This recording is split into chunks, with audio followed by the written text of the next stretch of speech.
This is the Xiaomi 13T, and in this video I'm going to unbox it, give you guys a close-up look at the design choices that Xiaomi have made, and then we'll run through the specs and some of the software, and then I'll do a little blind test for you guys to see if you can pick out the Xiaomi 13T photos in a lineup versus two of the most popular smartphones right now. And at the end I will do some benchmark tests for you guys so you can see how this chipset stacks up against its rivals. The model that I have here is the 8GB RAM, 256GB ROM, and the camera system has been co-engineered with Leica. So will that give it an edge in the camera shootout? We'll see.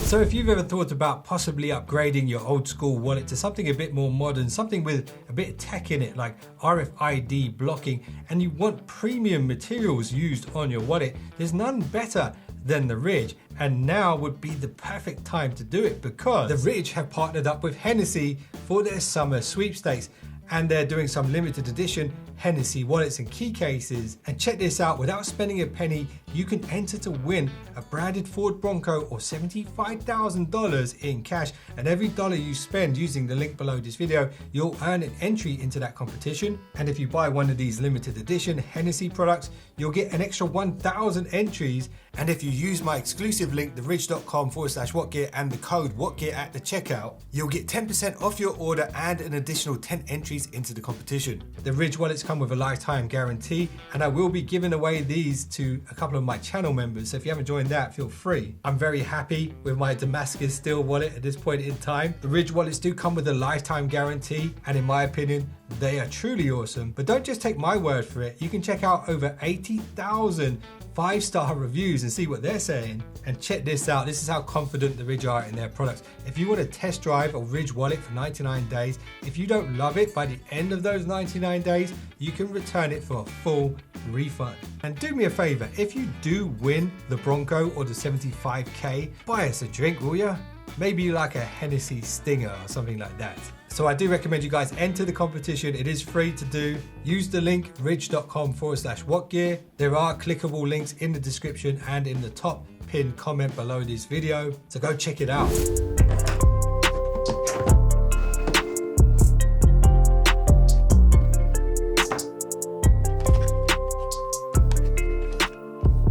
SIM ejector tool, literature, and a clear silicone case.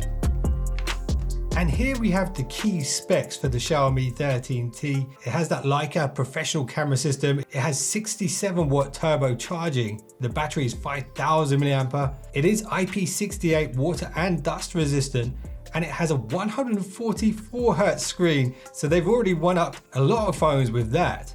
And it is an AMOLED. And the chipset is a 4nm processor. 3nm is going to be the cutting edge going into 2024. So to have a 4nm at this price point is very impressive. So as you can see, I've got the black model here, and straight away this looks incredibly premium.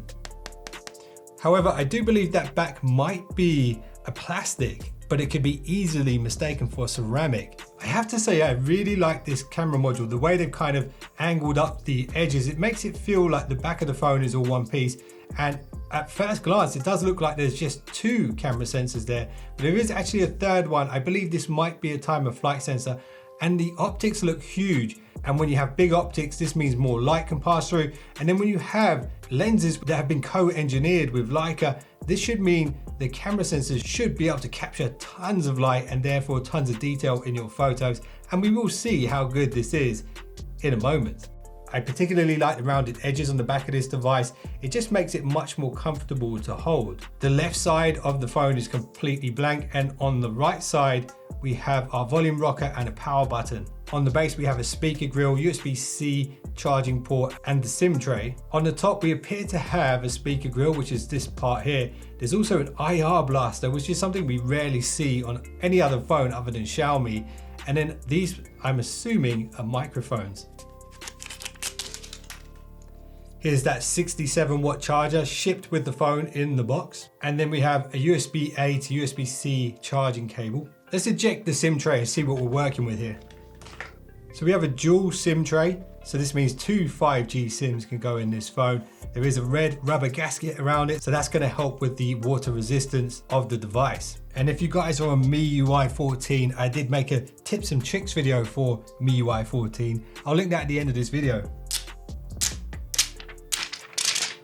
So I'm just going to fast forward this next bit and get straight into the good stuff. If you're wondering about the unlock method, you do have the option to do 2D face unlock or the optical fingerprint reader or just the classic PIN numbers and stuff. And who remembers the time when Xiaomi didn't give you the option to have an app drawer? Now in the startup phase, you can choose it as your default method. So MIUI have borrowed a couple of things from iOS. For example, if you swipe down from the top right corner, you get your quick settings and controls. But if you swipe down anywhere else, you get your notification shade like you would on a regular Android phone. Let's dive into the settings and see what we're working with here. Out of the box, this is running on Android 13. But Xiaomi have promised 4 to 5 years of Android updates. So we should see Android 14 coming to this phone soon. And something that Xiaomi do, which some people will appreciate, is the lock screen carousel. So every time you close and open the phone, you get a new wallpaper here on the lock screen. Let's check out the display settings. Straight away, I like to use dark mode pretty much all the time. I'm just used to it now. And also all these dark areas of the screen are not using power. So that means the phone is more power efficient. Even if it's only a couple of percent, it's still a marginal improvement. Now this is what I wanted to see. By default, it's kind of a dynamic refresh rate. So it can go up to 144 Hertz. But if we go to custom, we can actually choose to lock in the maximum refresh rate of 144 Hertz. So now the fluidity of any animation on the screen will look incredibly smooth, even smoother than an iPhone or even the Galaxy S23 Ultra. And if you're wondering what the 144 Hertz would be useful for, it can be useful for gameplay as well. Games that support that 144 Hertz refresh rate will look amazing here on the Xiaomi 13T. So my first impressions of the display is it's incredibly bright, colors look accurate, very detailed as well. I do believe this is a Full HD Plus panel, and the audio is actually really nice too. Let's see how loud it goes. Okay, that's pretty loud. It's actually so loud that it almost sounds like it's starting to distort. Better turn it down before I get copyright strike. At this point in time, because I've not had the pre-briefing or even a spec sheet for this phone, I can't tell you the exact brightness on this device, but it's pretty damn bright. And when we dive into the battery settings, you'll see here at 45% charged, it thinks we can get around 11 hours and 50 minutes of battery usage. But you also have a toggle to switch between battery saver, balance mode and performance. There's a good amount of security and privacy features here. You can even scan your phone for updates. And when we go into manage apps, we'll see everything that's pre-installed on the device. Now, this is one of the ways that Xiaomi keeps the cost of their phones down. They kind of subsidize the price of the phone by adding some of these sponsors, I guess. So we've got AliExpress, Amazon already on here. Booking.com is on here as well. Get Apps, which I'm not sure what that is probably a third-party app store. And then we have some Xiaomi apps. So we've got the Mi Browser, Mi Coin, which I'm guessing is a Bitcoin wallet possibly, Mi Dock Viewer, Mi Mover, the Mi Remote, that's an important one. That's for the IR blaster. The Mi Store, so if you want to buy anything directly from Xiaomi, it's there. The Mi Video Player. So there's a bunch of Xiaomi stuff here, which you may or may not like. They've also installed the Opera browser as well. It's pre-installed here. Some useful tools. TikTok is on here already. WPS Weather, YouTube and YouTube Music are here. So it's not crazy over the top with bloatware, so that's nice to see. And you can uninstall a bunch of these things if you're not going to use them. For example, this one, if I don't want to use it, uninstall it straight away. I really wish they'd give you an option during the boot up to sort of opt out of some of these things. Now here's the spec sheet. So we've got 8 gigs of RAM and we have the option to expand it by 3 gigs by using some of the internal storage. We have an octa-core max 3.1 gigahertz processor. I believe this is a MediaTek chip. I'll find out in a moment when we load up a benchmark test. Android version 13, MIUI 14.0.5 1.5, internal storage 256 gigabytes. Now let's get a look at the camera app. So straight away, we've got two different photo styles that we can choose between from Leica. So we've got the fresh and vibrant. This is going to be more like your Samsungs, your Google Pixels. And then we have the natural and realistic, which is going to be more like Vivo or Sony.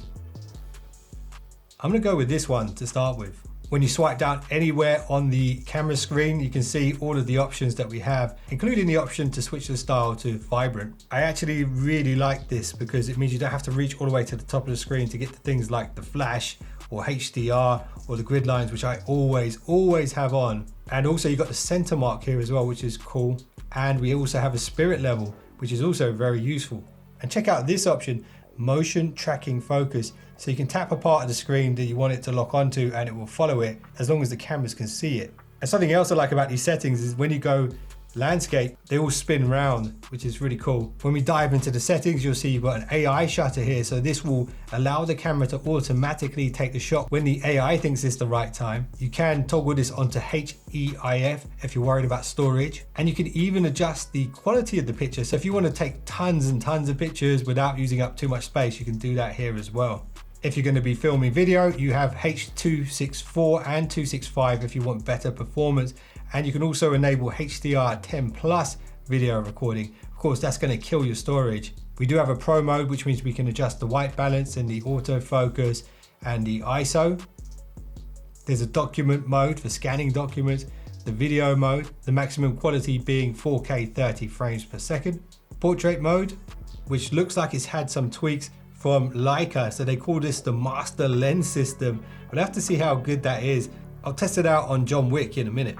And then we have the more section. So this is where we figure out how many megapixels the primary camera is. It's 50 megapixels, so it will be binning down to 12, but you can do a full 50 megapixel photo if you want to.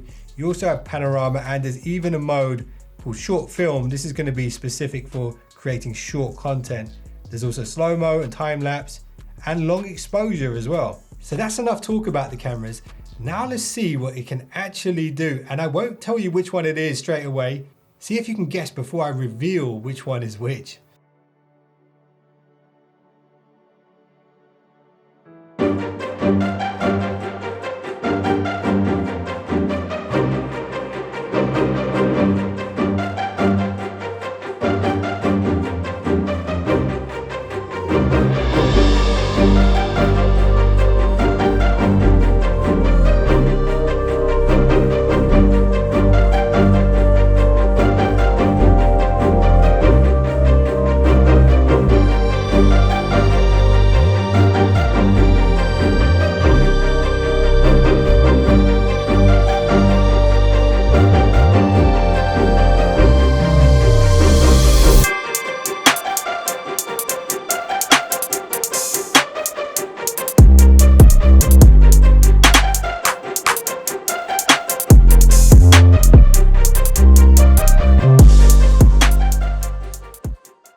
So here's the Antutu benchmark score, and this is actually very, very good.